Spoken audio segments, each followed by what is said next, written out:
નમસ્કાર, મંતવ્ય ન્યૂઝમાં આપનું સ્વાગત છે ને હું છું આપની સાથે હિરલ। આજે વાત કરવી છે અમેરિકા અને ભારત વચ્ચેના એ સંબંધોની જે અચાનક ચર્ચાના કેન્દ્રમાં આવ્યા છે।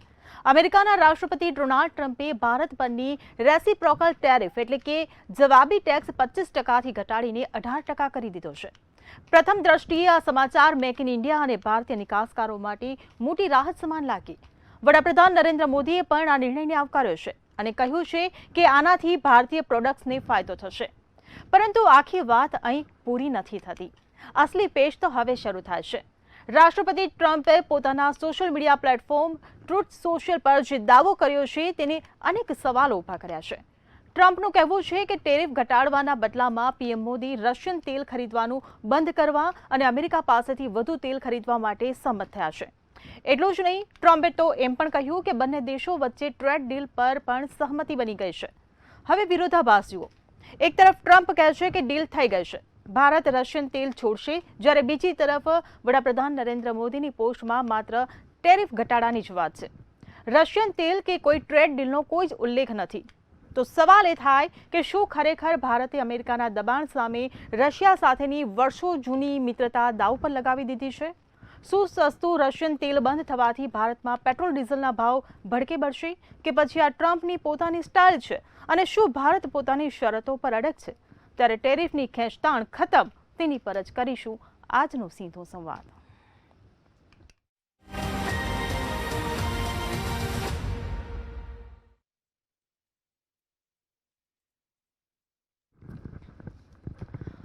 તો આ ચર્ચા માટે આપણી સાથે ગેસ્ટ પેનલમાં જોડાઈ ગયા છે ભાજપમાંથી શ્વેતાબેન બ્રહ્મભટ્ટ, આ સાથે જ કોંગ્રેસમાંથી આપણી સાથે જોડાયા છે પરાગભાઈ પંચાલ અને આર્થિક વિશ્લેષક તરીકે આપણી સાથે જોડાઈ ગયા છે ચેતનભાઈ પટેલ। આપ ત્રણેય મહાનુભાવનું મંતવ્ય ન્યૂઝમાં સ્વાગત છે। શ્વેતાબેન, મારો પહેલો આપને સવાલ કે જે રીતે અમેરિકાના રાષ્ટ્રપતિ ડોનાલ્ડ ટ્રમ્પે જે પોસ્ટ કરી છે અને ટેરિફ ઘટાડાની જે વાત કરી છે એની પર આપની પ્રતિક્રિયા, અને સાથે એક જે વિરોધાભાસ પણ આ પોસ્ટમાં જોવા મળી રહ્યો છે કે ટ્રમ્પ એવું કહી રહ્યા છે કે જે ભારતે રશિયા પાસેથી તેલ ખરીદવાનું બંધ કરવાની અને અમેરિકા પાસેથી તેલ વધુ ખરીદવાની સહમતિ દર્શાવી છે, અને જે વડાપ્રધાન મોદીએ જે પોસ્ટ કરી છે એમાં એનો કોઈ ઉલ્લેખ નથી। તો આ જે વિરોધાભાસ છે એને લઈને ઘણી બધી અટકળો જે જોવા મળી રહી છે એના વિશે આપ શું કહેશો? જી, સર્વપ્રથમ બધાને મારા તરફથી ગુડ ઇવનિંગ।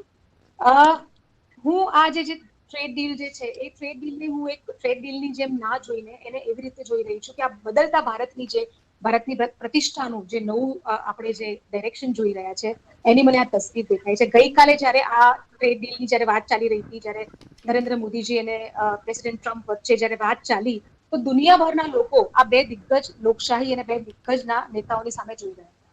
એટલે મારી દ્રષ્ટિએ આ એક સ્ટ્રેટેજિક માસ્ટર સ્ટ્રોક છે। એટલા માટે કારણ કે જ્યારે આ ટ્રેડ વોર ચાલી રહી છે દુનિયાભરમાં, જ્યારે લોકો દેશો એકબીજા માટે જ્યારે દરવાજા બંધ કરી રહ્યા છે, એવી પરિસ્થિતિમાં એ આપણી રાજનીતિક કૂટનીતિ છે, ડિપ્લોમેટિક આપણી સ્ટ્રેન્થ છે કે ભારત દેશે નરેન્દ્ર મોદીજીના નેતૃત્વમાં આપણા પોતાના એક્સપોર્ટર્સ માટે, આપણા મેન્યુફેક્ચરર્સ માટે દુનિયાભરના જે દેશો છે એ લોકોની સાથે એવી રીતના સંબંધો વિકસાવ્યા છે કે આપણા એક્સપોર્ટર્સ માટે બધી જ જગ્યા ઉપર યા તો ફ્રીમાં કે પછી બીજા બધાની કમ્પેરિઝનમાં સૌથી ઓછા રેટમાં આપણે આપણો માલ બીજા દેશોને વેચી શકશું। એટલે I think this is a very strategical એક માસ્ટર સ્ટ્રોક છે આપણા દેશ માટે, આપણા બધાની માટે ખુશીનો માહોલ છે। રીઝન બિંગ કે આનો ફાયદો જે છે એ દેશના મેન્યુફેક્ચરર્સ અને એક્સપોર્ટર્સને થઈ રહ્યો છે। રહી વાત જે એમને જે ટ્વીટની કરી, તો એક બે દિવસમાં એની પર કમ્પ્લીટ ક્લેરિટી પણ આવી જશે। પણ એક વસ્તુ હું આપને બહુ જ ક્લિયર કરી દઉં છું કે ક્યારે પણ ભારત દેશના માં જે પણ ડિસિઝન લેવામાં આવશે એ હંમેશા રાષ્ટ્ર પ્રથમ નીતિને ધ્યાનમાં રાખીને જ લેવામાં આવશે। કોઈ પણ ખેડૂતના હિતમાં સમજોતો નહીં કરવામાં આવે કે નાગરિકના હિતમાં સમજોતો નહીં કરવામાં આવે। એટલે એની માટે બિલકુલ નિશ્ચિંત રહેવું જોઈએ, અને જે આપણા માટે બેસ્ટ હશે અને જે બંને દેશો માટે સારું હશે એમાં જ આપણે દેશ આગળ વધશે। जी बिल्कुल। परागभाई, હું આપને પૂછવા માંગીશ કે રાષ્ટ્રપતિ ડોનાલ્ડ ટ્રમ્પ હંમેશા સોશિયલ મીડિયા પર એમના જે મોટા મોટા દાવાઓ હોય છે એને લઈને અવારનવાર એ ચર્ચામાં રહેતા હોય છે। એટલે શું એવું લાગી રહ્યું છે કે શું આ તેમની વાટાઘાટોની એક ટેકનિક છે? કારણ કે જે પ્રકારે એમણે દાવો કર્યો છે એ પ્રકારની કોઈ સ્પષ્ટતા વડાપ્રધાન મોદીની પોસ્ટમાં જોવા નથી મળી રહી। એટલે સવાલ ઊભો થઈ રહ્યો છે કે પડદા પાછળ આખરે ગેમ શું છે? હિરલ,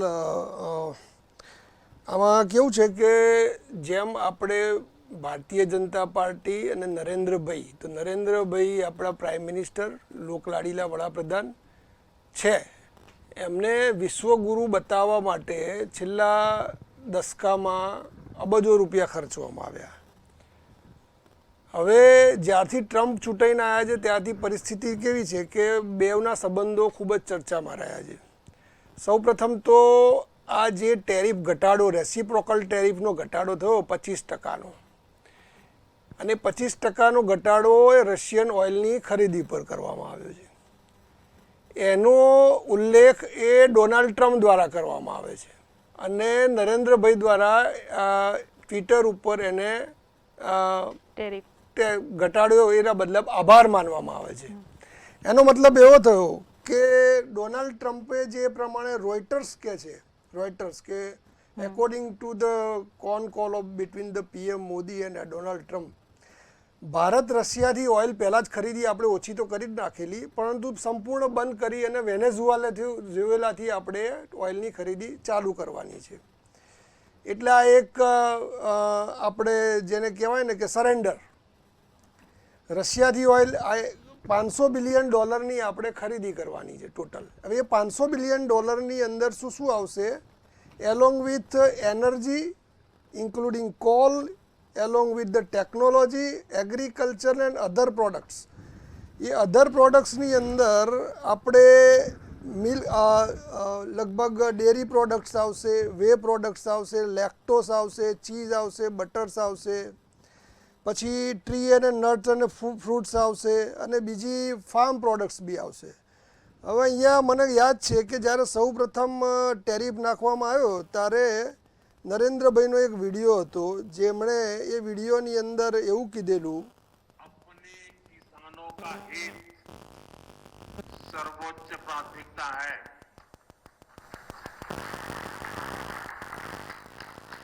भारत अपने किसानों के, पशुपालकों के और मछुआरे भाई बहनों के हितों के साथ कभी भी समझौता नहीं करेगा.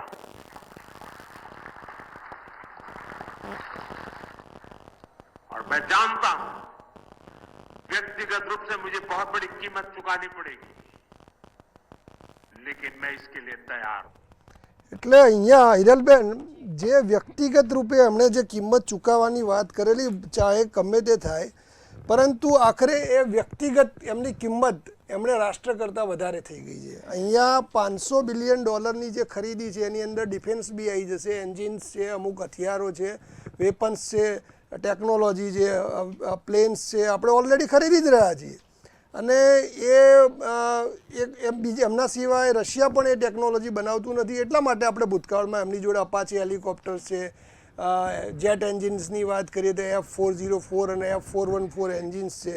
પરંતુ અહીંયા જે પ્રોડક્ટ જે છે, એગ્રીકલ્ચર પ્રોડક્ટ અને ડેરી પ્રોડક્ટ છે અને ફાર્મ પ્રોડક્ટ છે, એ પ્રોડક્ટ સસ્તી અહીંયા આવશે અને એની ઉપર ઝીરો ટેરિફ છે.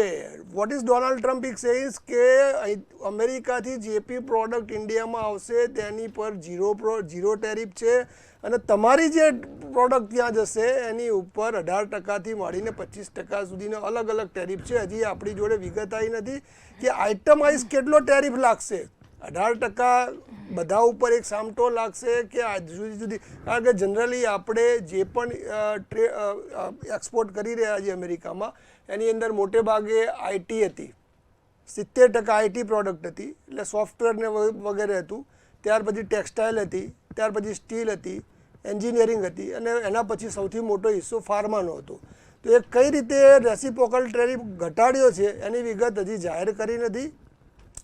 અધૂરી વિગત હંમેશા આ સરકાર જાહેર કરે છે અને એમની માનીતી મીડિયા, ગોદી મીડિયા દ્વારા એ જ વસ્તુને ચડાઈ બળાઈને વાત કરવામાં આવે છે. એમના પ્રવક્તાઓ પણ આ રીતે વાત કરતા હોય છે. એટલે ખરેખર શું છે વિગત, એ જ્યાં સુધી આપણા MEA જયશંકર જે છે એના તરફથી કોઈ સ્ટેટમેન્ટ ના આવે અથવા પૂરી વિગત ના આવે ત્યાં સુધી અત્યારે તો ટ્રમ્પ સાહેબે જે આ ટ્વીટ કર્યું છે $500 બિલિયન અને આ જે પ્રોડક્ટ્સની વાત છે એને આપણે સાચું માનીને જ આ ડિબેટ આગળ વધારવાની છે. જો આ વાત સાચી હોય તો નરેન્દ્રભાઈએ જે વક્તવ્ય મેં હમણાં તમને સંભળાવ્યું, હમણાં દેશ કરતાં એમણે પોતાની જાતને વધારે ઊંચી મૂકી છે, દેશને પાછળ રાખ્યું છે. આ દેશ માટે ખૂબ જ ગંભીર અને ખરાબ બાબત છે. જી બિલકુલથી ચેતનભાઈ, હું આપને પૂછવા માંગીશ કે ટેરિફમાં જે 7% જે ઘટાડો થતા હવે જે 18% જે ટેરિફ થયું છે એનાથી ભારતને કેટલો ફાયદો થશે? સાથે સાથે એ પણ જણાવો કે રશિયન ઓઇલ જો ખરીદવાનું છોડી દઈએ તો બિલમાં કેટલો વધારો થશે? આ ઓવરઓલ જે આખી આ ડીલ છે એ ભારતના પક્ષમાં આર્થિક રીતે છે ખરી? જી નમસ્કાર. આપ જોશો તો એના પહેલા આપણે મહત્વનો સવાલ એ છે કે ભારત તરફથી યુએસમાં ઇમ્પોર્ટ કરે છે એમાં કોન્ટ્રીબ્યુશન કેટલું? લેસ દેન 5%, બરાબર છે. અને એના સિવાય ભારતની ઓવરઓલ કોન્ટ્રીબ્યુશન યુએસ વાઇઝ જોશો તો 18% છે. અને 18%માં મેજોરિટી જોશો તો સર્વિસીસ છે, આઈટી સર્વિસીસ છે અને હેલ્થકેર ફાર્મા સર્વિસીસ છે. એના સિવાયના બાકી સેક્ટર્સનું શું? So global competitiveness is a first factor, પહેલી વસ્તુ. એટલે આમાં 5 ઇમ્પોર્ટન્ટ પોઈન્ટ્સ શેર કરવા માંગુ છું. એક, કે કદાચ આ ટેરિફ આપણને થોડી વાર માટે રાહત દેખાશે પણ વિકાસ નહીં આપે. વેપારનો યુદ્ધ અટક્યો છે આજે પણ ખતમ નથી થયો. ભારત માટે ટેરિફનો મુદ્દો નથી, આ તક છે. ગ્રાહકને ફાયદો હજી કાગળ પર જ છે. અને છેલ્લું, રિફોર્મ વિના ટેરિફ બિનર તક છે. જો આપ આને ડિટેલમાં જશો તો આપણે વર્લ્ડ એવરેજીસ કે કોમ્પિટિટિવનેસ ઉપર ફોકસ વધારે કરવું પડશે. આપણે એફિશિયન્સી સિસ્ટમ વધારવી પડશે, પ્રોડક્ટિવિટી વધારવી પડશે. અને આપનો જે સેકન્ડ પાર્ટ જે હતો સવાલ કે રશિયન ઓઇલ, તો આપણે જોશો તો અલ્ટરનેટિવ એનર્જી ઉપર આપણી ડિપેન્ડન્સી ફોકસ વધી રહ્યું છે, ડિપેન્ડન્સી ઘટી રહી છે. ફોર એક્ઝામ્પલ કે આપણે સીએનજી છે, ઈવી છે, એ અલ્ટરનેટ એનર્જી ઉપર આપણે ફોકસ કરીએ છીએ. તો રશિયન ઓઇલ કે નોન યુએસ બેઝ જો આપણે ઓઇલ પરચેસ કરીએ, ડિપેન્ડન્સી ઓછી રહેશે તો આપણી કરન્સી સ્ટ્રેન્થન થવાની છે. અને ઇટ વિલ નોટ, આપણી import will not be only dependent on energy. એટલે ક્રૂડ સિવાય બી આપણા માટે બીજી કોમ્પિટિટિવનેસ ઉપર આવીશું. પણ આપ જોશો તો એનાથી માર્જિનલ ફરક પડશે. જો રશિયાથી ઇનકેસ આપણે ઇમ્પોર્ટ કન્ટિન્યુ કરશું કે સ્ટોપ બી કરશું તો બહુ major impact tariff with respect to આપણને profitability with respect to India એટલો મોટો ફરક નહીં આવે. પણ આપણે જોશું તો વર્લ્ડ એવરેજીસ વાઇઝ જે યુએસમાં કે વેસ્ટર્ન કન્ટ્રીઝમાં આપણને હવે ઓપોર્ચ્યુનિટી મળી રહી છે એ પ્રમાણે આપણી કોમ્પિટિટિવનેસ, ઓપરેશનલ એફિશિયન્સી, લોજિસ્ટિક્સ બધું સ્ટ્રેન્થન કરવું પડશે, ક્વોલિટીમાં ઇમ્પ્રુવાઇઝ કરવું પડશે. તો આ બધાના બેનિફિટ્સ ઇન્ડિયાને આવશે. જી બિલકુલથી શ્વેતાબેન, હું આપને પૂછવા માંગીશ કે અત્યાર સુધી ભારતની જે નીતિ હતી ઇન્ડિયા ફર્સ્ટ, કે જ્યાંથી તેલ આપણને સસ્તું પડે ત્યાંથી આપણે તેલ ખરીદવું, પરંતુ જે રીતે આ વાત સામે આવી છે એટલે સવાલ ઊભો થઈ રહ્યો છે કે ટ્રમ્પના દબાણમાં શું આપણે આપણી વિદેશ નીતિ સાથે સમાધાન કરી લીધું કે વિદેશ નીતિ બદલી નાખી? સાથે સાથે એ પણ જવાબ આપો કે પરાગભાઈએ જે આક્ષેપ લગાવ્યા, જે કે ઓડિયો સંભળાવીને જે આક્ષેપ લગાવ્યો છે વડાપ્રધાન મોદી પર કે તેમણે રાષ્ટ્રની કિંમત કરતાં વ્યક્તિગત કિંમતમાં વધારે મહત્વ આપ્યું, શું કહેશો? જી, હું એમને બધા જ સવાલોના જવાબ આપું. પહેલા આપણે જે ક્વેશ્ચન પૂછ્યો એના પહેલા હું જે કાઉન્ટર છે હું એમને આપી દઉં એક વખત. એમને સર્વપ્રથમ વિશ્વગુરુની વાત કરી અને એમને એક ઓડિયોની આધાર ઉપર એમનો પોઈન્ટ મૂકવાનો ટ્રાય કરતા. હેલો, હા, સંભળાય છે અવાજ આપનો? હા, એની સામે હું તમને 2 ટ્વીટ હું તમને બતાવું છું. આ ડોનાલ્ડ ટ્રમ્પજીનો પોતાનો ટ્વીટ છે, જ્યારે એ પોતે પણ ઇન્ડિયા ટુડે મેગેઝિનનું એમને ફ્રન્ટ કવર શેર કર્યું છે અને કીધું છે the mover and the shaker, right? He himself is saying this. જ્યારે એક બીજું ટ્વીટ છે કે જ્યારે એમને એમ પૂછવામાં આવ્યું કે શું નરેન્દ્ર મોદીજી કેવા, આઈ નોટ શ્યોર કે તમને સંભળાય છે કે નહીં, પણ જ્યારે એમને એમ પૂછવામાં આવ્યું કે નરેન્દ્ર મોદી દુનિયાની અંદર સૌથી ટફ નેગોશિએટર્સમાં કોણ છે, તો એમને નરેન્દ્ર મોદીજીનું નામ આપ્યું કે મારા કરતા પણ સારા નેગોશિએટર છે, બહુ ટફ નેગોશિએટર છે. આ બંને, આ બે સિવાય આજે પ્રેસિડેન્ટ ટ્રમ્પ તો જે બોલી રહ્યા છે એના સિવાય આપણે છેલ્લા કેટલાય દિવસોમાં, છેલ્લા એક વીકની અંદર દુનિયાભરના જે દેશના વડાઓ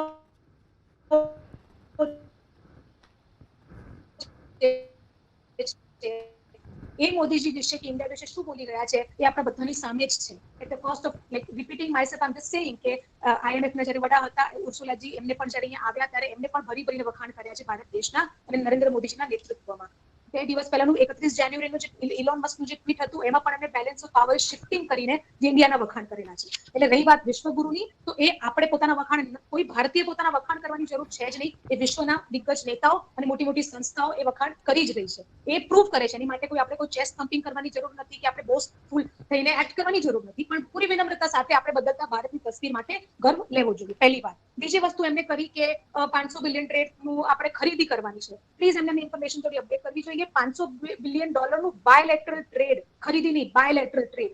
બીજું એમાંથી શું ખરીદવાનું છે, શું નથી કરો, તો એમની પાસે વિગત ક્યાંથી આવી ગઈ કે આ ખરીદ છે કે પેલું ખરીદ છે? એક જનરલ એરિયાઝ છે કે જ્યાં ઓલરેડી ટ્રેડ ચાલી રહ્યું છે, એની ઉપર એમને વાત કરી. ત્રીજી વસ્તુ એમને કહ્યું કે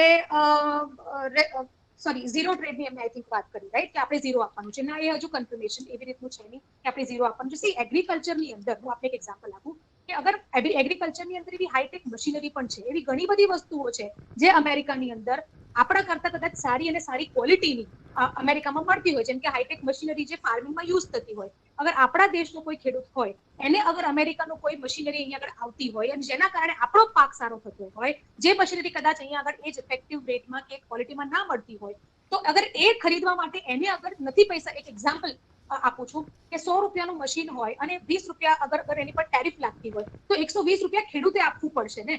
અગર એની ઉપર ઝીરો થઈ જાય છે ટ્રેડ, તો મતલબ ₹20 જે સરકારની આવક છે એ ઓછી થશે, તો ખેડૂતને ₹120 જગ્યાએ ₹100 આપવા પડશે. તો એવી જગ્યા ઉપર કે જ્યાં ઝીરો ટેરિફ લાગવાથી આપણને લોકોને ફાયદો થઈ રહ્યો છે, તેમાં ખોટું શું છે? એ ખેડૂતનું જ હિત છે. તો એ જ્યારે આગળ આપણે ડીલ્સની જ્યારે વધારે ચર્ચા કરશું, 2 દિવસમાં જ્યારે વધારે ક્લેરિફિકેશન આવશે, ત્યારે ખ્યાલ આવી જશે કે ક્યાં ઝીરો ટ્રેડની જરૂર પડી. અગેન હું તમને કહું છું કે રાષ્ટ્ર પ્રથમની નીતિ પ્રમાણે જ આગળ વધશે, જે આપણો ફાયદો છે. અને જે બંને દેશોનો, એકચ્યુઅલી એવું પણ નથી કે આપણે કોઈ અમેરિકાને નુકસાન પહોંચાડીને કરવા માંગીએ છીએ. આપણો જૂનો ટ્રેડ પાર્ટનર છે અને બંને દેશમાં જ્યાં હિત થશે એ થશે. અને લાસ્ટમાં જે રશિયન ઓઇલની વાત કરી આપણે, જે આપનો ક્વેશ્ચન પણ હતો, એમાં હું આપને કહું કે આ જે એનર્જી પરચેઝ, આજે પિયુષ ગોયલજીની પ્રેસ કોન્ફરન્સમાં પણ એમને કહ્યું કે આ જે જ્યાં સુધી એનર્જી પરચેઝની વાત છે, ત્યાં સુધી એ માર્કેટ પ્રાઇસમાં ઇન્ડિયન ઇન્ટરેસ્ટ પ્રમાણે જ તેલ ખરીદવામાં આવશે.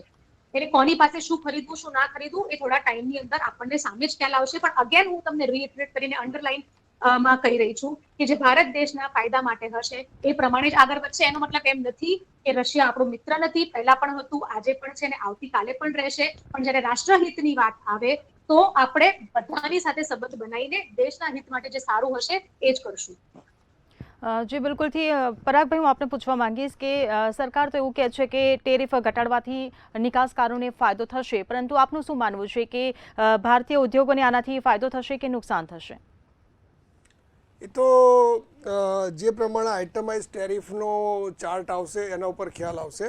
હું પહેલાં તો એક વસ્તુનો જવાબ આપી દઉં. શ્વેતાબેને કીધું કે એમણે એક દાખલો આપ્યો કે અમેરિકાથી એગ્રીકલ્ચરની અંદર મશીનરી સારી હોય તો આવે.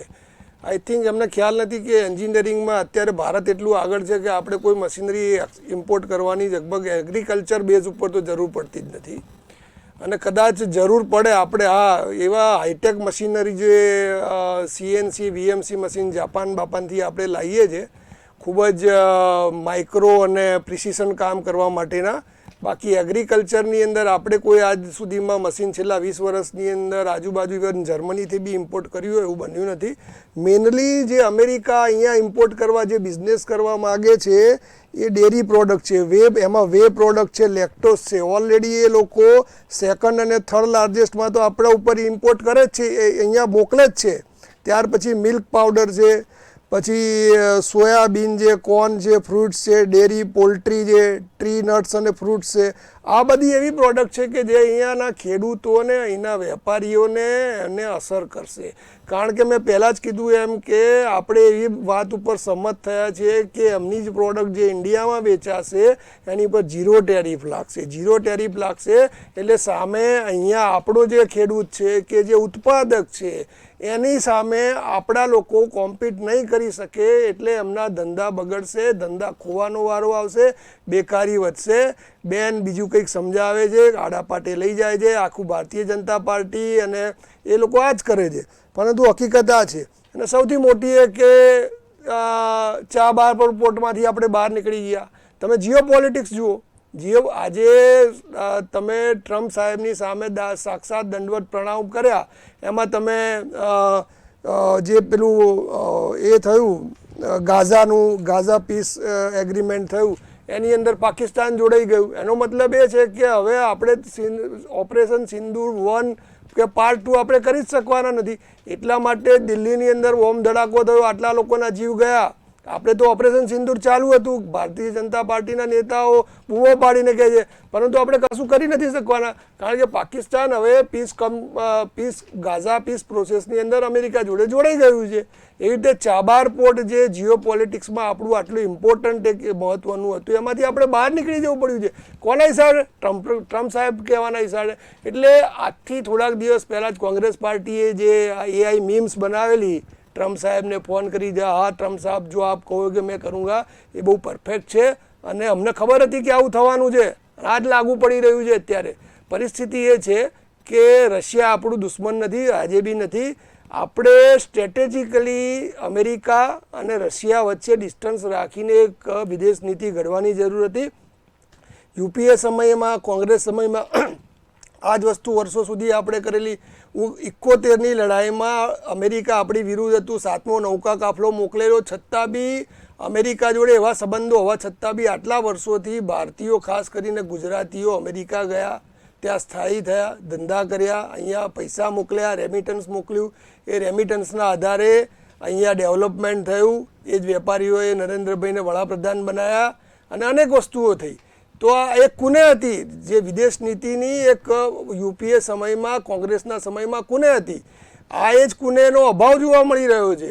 આપણે ઘડીકમાં રશિયા તરફ ઢળી પડીએ છીએ, ઘડીકમાં ક્વોડમાં જઈએ છીએ, ઘડીકમાં બ્રિક્સમાં જઈએ છીએ, ચારેય બાજુ હાથ પગ ને માથું રાખવાનો આપણે પ્રયત્ન કરીએ છીએ. અને હાલત એની અત્યારે આપણી એ છે કે આપણે એકે બાજુ સરખું બેલેન્સ જાળવી શકતા નથી. એટલે આવનારા સમયની અંદર કંઈક સારું થાય અને ખાસ કરીને આપણા જે ઉત્પાદકો છે, ચાહે ખેડૂતો હોય, ચાહે મત્સ્યના ઉત્પાદકો હોય કે ચાહે ડેરી પ્રોડક્ટના ઉત્પાદકો હોય, એ વિદેશથી આવનારી આવી વસ્તુઓ સામે એમને સહન કરવું ના પડે અને આપણી રોજીરોટી ખોવાય નહીં, એનું ખાસ ધ્યાન રાખવું પડશે, હું એવું માનું છું. જી બિલકુલથી. ચેતનભાઈ, હું આપને પૂછવા માંગીશ કે 18% ટેરિફ રહેવાથી ભારતના કયા સેક્ટર્સ પર તેની સારી કે નરસી અસર પડશે, અને સાથે પણ જણાવો કે ભારતના એવા કયા સેક્ટર્સ, એવા કયા વેપાર જે અમેરિકાના માર્કેટમાં ટકશે કે કેમ? રાઈટ. સૌથી ઇમ્પોર્ટન્ટ વસ્તુ અહીંયા એ છે કે અમેરિકાની ડિપેન્ડન્સી હવે વધી રહી છે. અને આપ જોશો તો આખા જગતમાં એ ટેરિફ વધારવાનું કામ કરી રહ્યું છે, જે અનફેવરેબલ થઈ રહ્યું છે. નંબર 1. નંબર 2, પેટ્રો ડોલર્સ હવે સ્ટ્રગલમાં છે. જે મોનોપોલી હતી એ હવે ડિફિકલ્ટ થઈ રહ્યું છે. એટલે એમના માટે ભારત જેવો વિકલ્પ જરૂરી છે, તો એમની કરન્સી ટકી રહેશે ગ્લોબલી, નોટ ઓનલી ઇન્ડિયા. અને સૌથી મોટી વસ્તુ છે કે સેક્ટર વાઇઝ જોશું તો આપણે સર્વિસ સેક્ટરને અહીંથી એનહેન્સ કરીશું તો બહુ વધારે મેન્યુફેક્ચરિંગમાં કોમ્પિટિટિવનેસ લાવવી પડશે, ઓપરેશનલ એફિશિયન્સી લાવવી પડશે. આ બંને સવાલોનો જો મારે 5 લાઇનમાં કી પોઈન્ટ્સમાં આન્સર કરવું હોય તો બેઝિક વસ્તુ એ છે કે ભારત આ ટેરિફ ટ્રેડ વોરના કેન્દ્ર નથી. કરેક્ટ. બીજી વસ્તુ છે ટેરિફ ફેક્ટરીને લાગશે, પણ ભારતની નોલેજ કેપિટલ જે છે, બુદ્ધિમત્તાની જે રિસોર્સની જે સ્ટ્રેન્થ છે, એ વર્લ્ડ વાઇડ તમને મળશે નહીં. ત્રીજી મહત્વની વસ્તુ એ છે કે દુનિયા ચાઇનાથી હવે કંટાળે છે, તેમને બીજા ઓપ્શન શોધે છે. ભારત એક સારો વિકલ્પ એમની માટે રહેશે. અને સૌથી મોટી વસ્તુ એ છે કે ભારત એ એક દેશ ઉપર નિર્ભર નથી, એ ડાયવર્સિફાઈડ છે બિઝનેસ કરવા. એટલે એ આપણી સ્ટ્રેન્થ છે. અને સૌથી લાસ્ટ પણ મહત્વની વસ્તુ એ છે કે ભારત કોઈના માટે ખતરો નથી ટ્રેડ માટે, એ વિશ્વ માટે વિકલ્પ છે. એટલે એપાર્ટ ફ્રોમ પોલિટિકલ વ્યૂ મને એવું લાગે છે જો આપણે ઇકોનોમિક રિસોર્સિસ કરશું, એફિશિયન્સી લાવીશું, તો આપણી પાસે 87 સેક્ટર્સ અને મોર દેન 2000 પ્રોડક્ટ્સ આપણે અમેરિકા કે ડેવલપ કન્ટ્રીઝને ઓફર કરી શકીએ છીએ. એટલે આપણે પોઝિટિવ સાઈડમાં છે અને એ ફોકસ પર રાખીશું તો ડેફિનેટલી ફેવરેબલ રિઝલ્ટ આવશે. જી બિલકુલથી. શ્વેતાબેન, હું આપને પૂછવા માંગીશ કે ડોનાલ્ડ ટ્રમ્પે જે પહેલાં 50% ટેરિફ લાદ્યો, પછી 25% અને હવે 18%, એટલે પહેલાં હાવ બતાવ્યો, પહેલાં ડર બતાવ્યો અને હવે જે રીતે ટેરિફ ઓછો કર્યો છે, એટલે એવું નથી લાગતું કે ક્યાંક ને ક્યાંક ભારત પાસેથી ઓઇલ ડીલનો કોઈ આડકતરી રીતે ફાયદો લઈ રહ્યું હોય, અને એવું નથી લાગતું કે આ જે હવે જે ટેરિફ ઘટાડ્યો છે અને જે રશિયા પાસેથી ઓઇલ જે બંધ કર્યું, હવે બંધ કરશે મતલબ કે લેવાનું, ખરીદવાનું, અને અમેરિકા પાસેથી લેશે મોંઘું ઓઇલ, તો એનો જે બોજો છે એ ભારતીય જનતા પર નહીં પડે? જી, હું ફરી એક વખત આપને ક્લેરિફાઈ કરી દઉં છું કે ભારત જ્યારે એનર્જી પરચેસ કરવાની જ્યારે વાત આવશે ત્યારે લોકોના ઇન્ટરેસ્ટને, ઇન્ડિયાના ઇન્ટરેસ્ટને ધ્યાનમાં રાખીને જ એ ડિસિઝન લેવામાં આવશે. જ્યાં એને બેનિફિટ થશે, જ્યાં એને સસ્તું મળશે, ત્યાંથી એ ઓઇલ પરચેસ કરશે, પહેલી વસ્તુ. બીજી વસ્તુ કે 50% થી 18% કર્યું.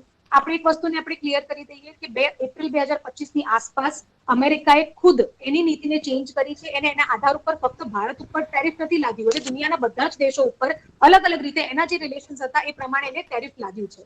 આ આપણી માટે ડિપ્લોમેટિક જીત એટલા માટે છે કે આજની તારીખમાં આપણો જે રેટ જે છે 18% એ સૌથી કોમ્પિટિટિવ રેટ્સમાંથી એક છે. આપણી આસપાસના જેટલા પણ દેશો છે કે આપણે જેની સાથે કમ્પીટ કરતા હતા એ બધા દેશોની કમ્પેરિઝનની અંદર ભારતનું ટેરિફ સૌથી ઓછું છે, અને એ જ આપણા માટે એક ડિપ્લોમેટિક જીત છે. બીજી વસ્તુ રહી, આપણે એમ પણ પૂછ્યું હતું કે આમાંથી આપણને શું ફાયદો થશે. સી, આપણે ટેક્સટાઇલ્સ ની વાત કરીએ, આપણે જે વધારે એક્સપોર્ટ કરતા હોઈએ છીએ યુએસ ની અંદર, તો આપણે શું એક્સપોર્ટ કરીએ છીએ? વધારે જે હિસ્સો છે ટેક્સટાઇલનો છે, ફાર્માનો છે, અને જેમ્સ અને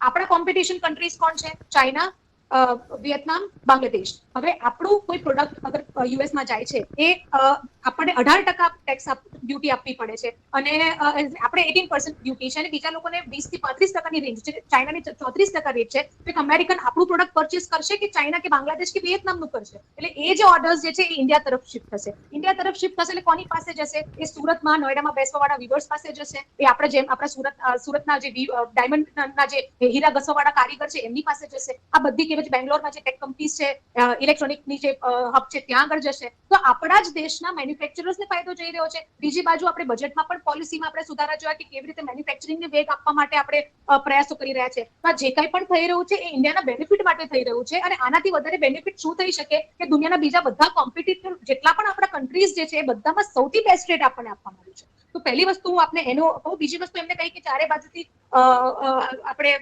એ કરી રહ્યા છે. ચારે બાજુથી આપણે આપણા રસ્તા ખોલી રહ્યા છે. આપણા દેશના નાગરિકો બહાર જઈને ભારતનું નામ કરી શકે, પોતે પૈસા કમાઈ શકે, ઇકોનોમીને વેગ મળી શકે, એ પ્રકારના કામ ચારે બાજુ થઈ રહ્યા છે. વિપક્ષને પ્રોબ્લેમ એ નથી કે એમને એની ચિંતા નથી કે ટેરિફ વધ્યું કે ઓછું થયું. ટેરિફ એમની ચિંતા એ વાતની છે કે નરેન્દ્ર મોદીજી એક વખત ફરી અશક્યને શક્ય કરીને બતાવી દીધું છે. તો યસ, ધેટ્સ માય આન્સર.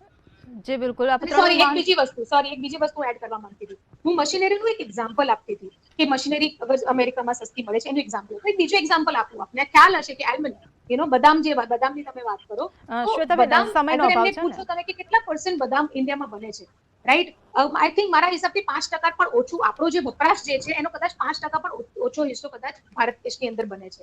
એનો મતલબ એમ છે કે બહુ બધો હિસ્સો આપણે આયાત કરીએ છીએ, ઇમ્પોર્ટ કરીએ છીએ, અને જેમાં 80% હિસ્સો, જે અગર પ્લીઝ ડોન્ટ ફિગરને ના પકડતા, પણ અપ્રોક્સિમેટ 80% જેવો હિસ્સો આપણે અમેરિકાથી આપણે ઇમ્પોર્ટ કરીએ છીએ. મતલબ અગર હું બદામ આજે ખાઉં છું તો મારો બહુ જ નાનો હિસ્સો ભારતીય પ્રોડ્યુસર છે ને બહુ મોટો હિસ્સો ઇમ્પોર્ટ થાય છે, તો મને બદામ મોંઘી મળે છે, રાઈટ? આજે અગર એવા વસ્તુની અંદર અગર ઇમ્પોર્ટ ડ્યુટી 0 થાય છે કે ઓછી થાય છે, તો મને એઝ અ કન્ઝ્યુમર મને ફાયદો થઈ રહ્યો છે. બીજી બાજુ એનો મતલબ એમ નથી કે અહીંયા બનાવવા વાળા ખેડૂત છે એમનું શું એમનું નુકસાન નહીં થાય અગર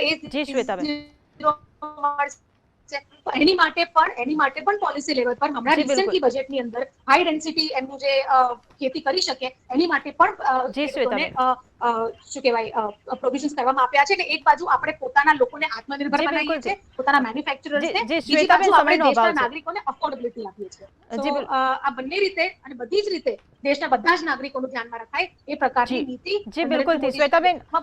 મોદી સરકાર લઈ રહી છે. જી બિલકુલ. આપ ત્રણેય મહાનુભાવો અમારી સાથે ચર્ચામાં જોડાયા બદલ આપ ત્રણેયનો આભાર. તો દર્શક મિત્રો, ચર્ચા પરથી એક વાત સ્પષ્ટ છે કે અમેરિકા સાથેના વેપારમાં ભારતને ફાયદો ચોક્કસ આવશે, પણ તેની કિંમત શું ચૂકવવી પડશે તે હજુ અસ્પષ્ટ છે. શું રશિયન તેલ બંધ કરવાની વાત માત્ર ટ્રમ્પનો દાવો છે કે પછી ભારતની સહમતિ? હવે આની શેર માર્કેટ પર શું અસર થશે અને પેટ્રોલ પંપના ભાવમાં શું અસર પડે છે તે તો હવે આવનારો સમય જ બતાવશે. ચર્ચામાં હાલ બસ આટલું જ. ફરી મળશું એક નવા વિષય સાથે. ત્યાં સુધી જોતા રહો મંતવ્ય ન્યૂઝ. નમસ્કાર.